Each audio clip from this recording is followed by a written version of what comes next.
to the first rendition for the 2026 season of the Horrible Hot Takes podcast. I am your host, the self-proclaimed savior of sports media, Benjamin Will. Thank you. Oh, please, spare me. We are back here today to talk about my favorite time of year, not the month of August, because in the state of Florida, it's around about 100 degrees every day. It feels like I'm walking around in a bowl of soup every day, but it is almost the start of football season, which means it's my favorite time of the year because I'm too much of a pussy to get out on the field and play football, but I can sit here and talk about it all day. So why don't we do just that and talk about it? Going over every division in the AFC, and we are going to be going over records, who I think is winning what division, what I think the seeding in the postseason is going to look like, so on and so forth. So without further ado, let's get started inside of the AFC East, where I have rounding out the bottom of this division with the worst record in the NFL, the Miami Dolphins. Just nothing seismic that they did in the offseason. They didn't make it a priority to go out there and get better. If anything, it looks like the ownership team and the front office of this team made it the goal to go out there and get worse. Which, the Miami Dolphins have been known for tanking in the past.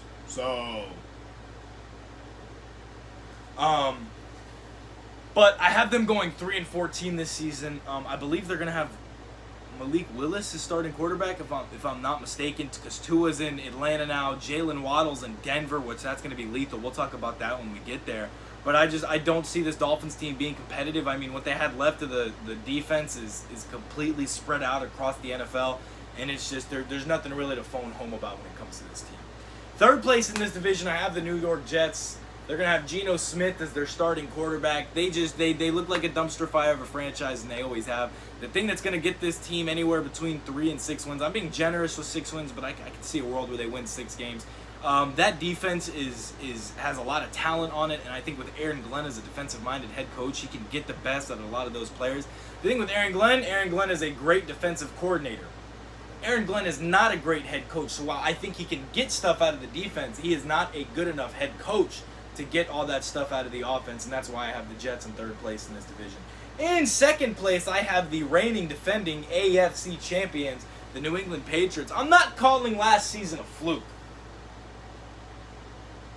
but Drake made the schedule may or may not continue that same success he had last year. I do think the Patriots were benefited by an easy schedule, and I think they got exposed in the Super Bowl when they had to play a team that wasn't missing their starting quarterback who broke his ankle the week before. So I do think they were heavily favored by the scheduling last year, but they still made it to the Super Bowl. They were still playing against professionals, so can't really knock them too much.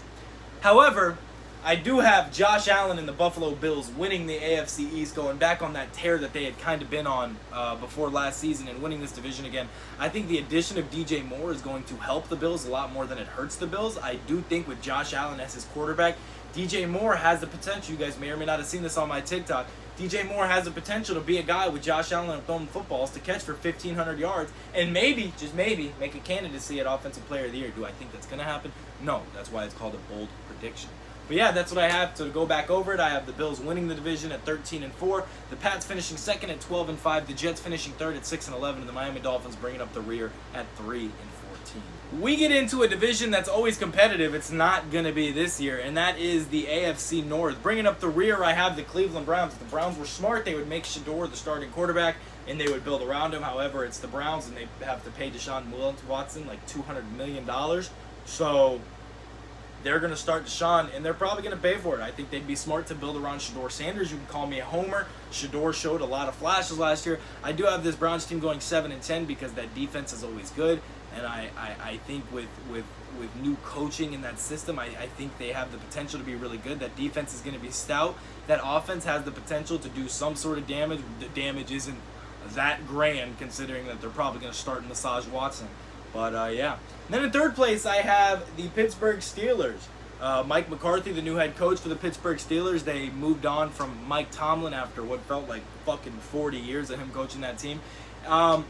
I don't think Mike McCarthy is a great head coach. I think Aaron Rodgers is an all-time great quarterback. I don't think Aaron Rodgers is elite or great anymore. He is serviceable as a quarterback, but the guy is fucking 40 years old. He's not. You're not going to get prime 2020 Aaron Rodgers throwing footballs out there to DK Metcalf. It's a retirement home. This team's going 8-9. I hate to break it. Second place in this division, I have the Cincinnati Bengals, and I say second place. It's really just first place out of three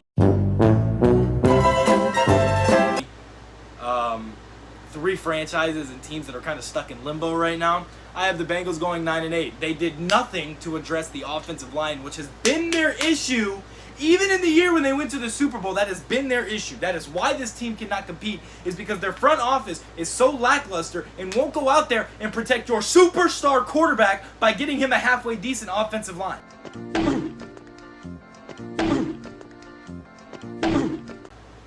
They're not even a halfway decent. This offensive line is pitiful.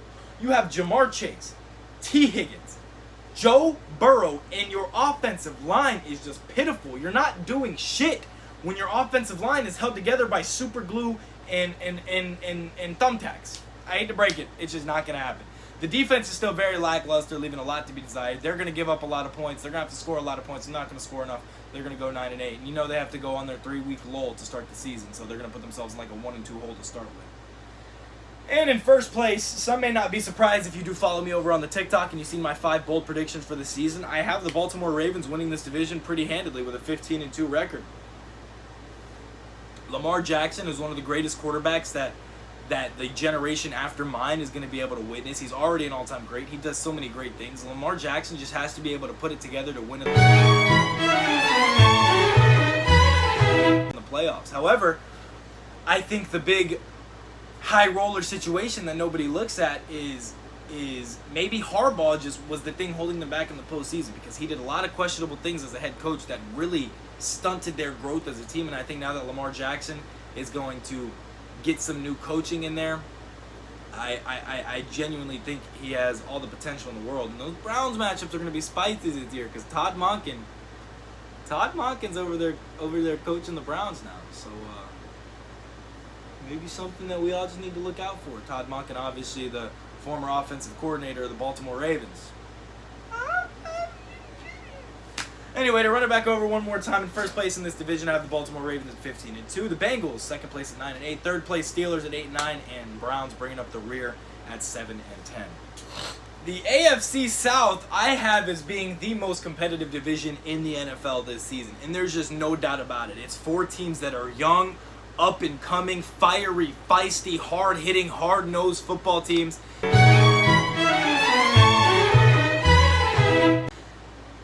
Bringing up the rear, I have the Indianapolis Colts. I mean, Daniel Jones is your starting quarterback. I have nothing else to say. I will never be on the Daniel Jones hype train because I rode it once, and they paid him a lot of money, and they shat the bed the next year. So no, I am not jumping on the Daniel Jones hype train.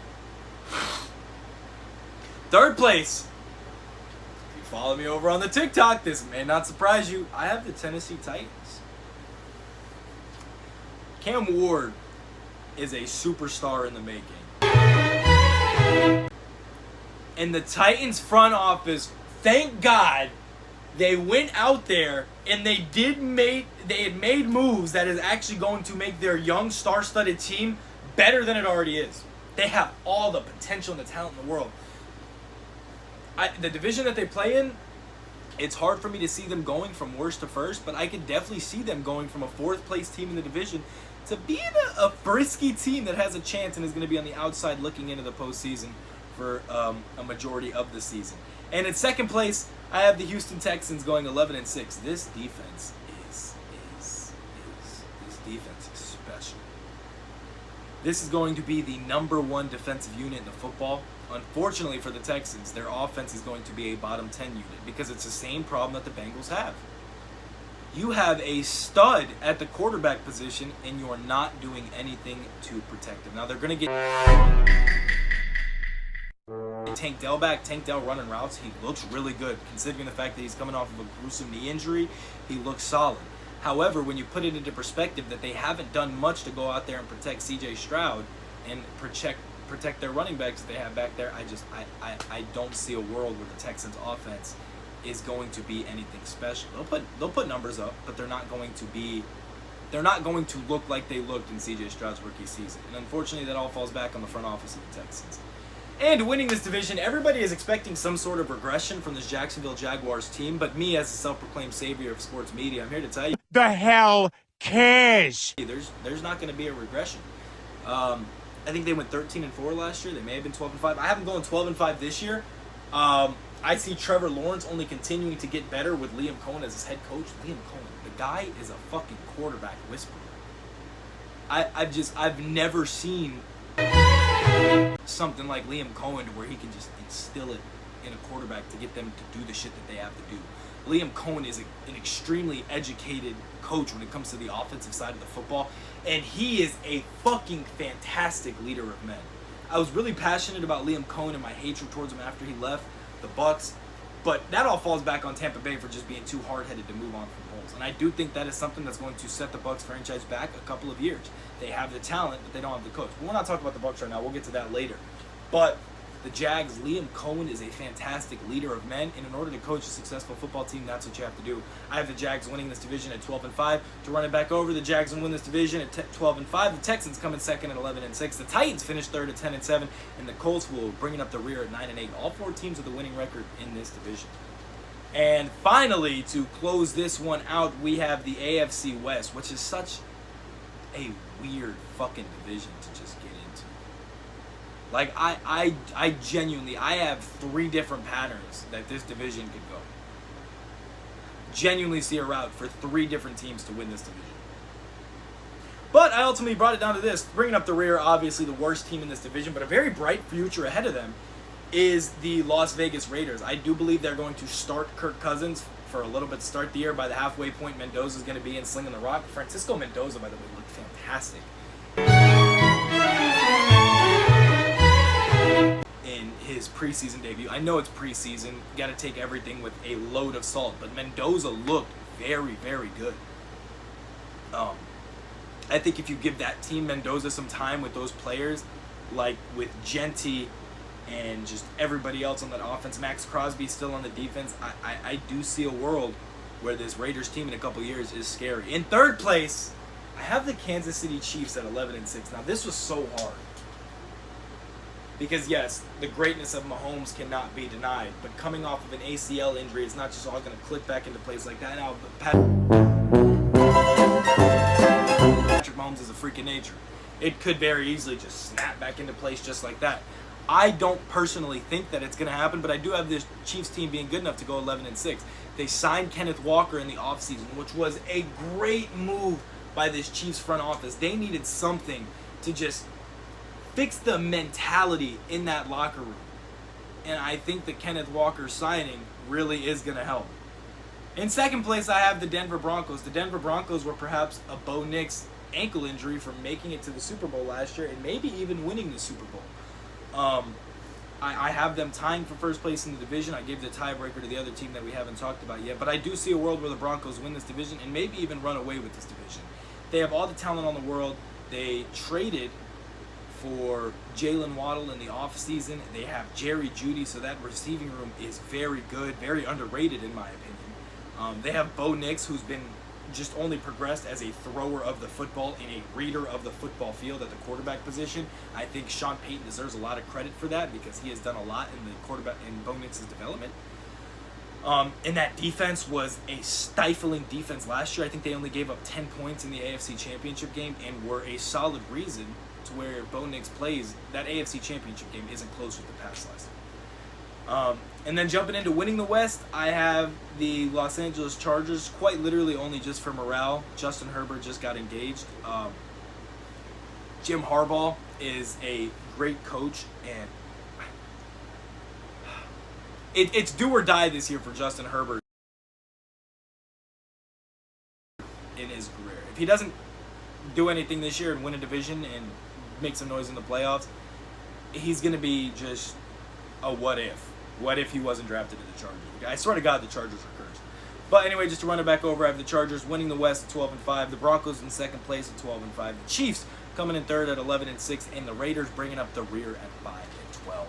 This leaves my final seeding at the end of the season for the AFC. And the 7th seed, I have the Kansas City Chiefs barely beating out the Houston Texans at 11-6 and sneaking into the playoffs. The 6th seed, I have the New England Patriots, who it's a bit of a fall from grace from last year, but at the end of the day, they're still in the dance, and all that matters is that you make it to the dance.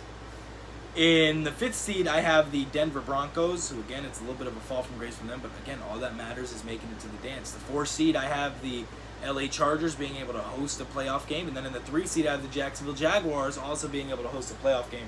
2 seed, I have the Buffalo Bills, and in the 1 seed, I have the Baltimore Ravens. I do think this is going to come down. Obviously, it's going to come down to the team that is the healthiest, but it is going to be a year of the hot hand, and I think it's going to be whoever has the hottest hand coming into the postseason for the AFC. Based on the Ravens' record, I think you guys know who I think is going to have the hot hand coming into the postseason. That defense has all the talent in the world. It's all about putting it together. That offense has a phenomenal quarterback talent there.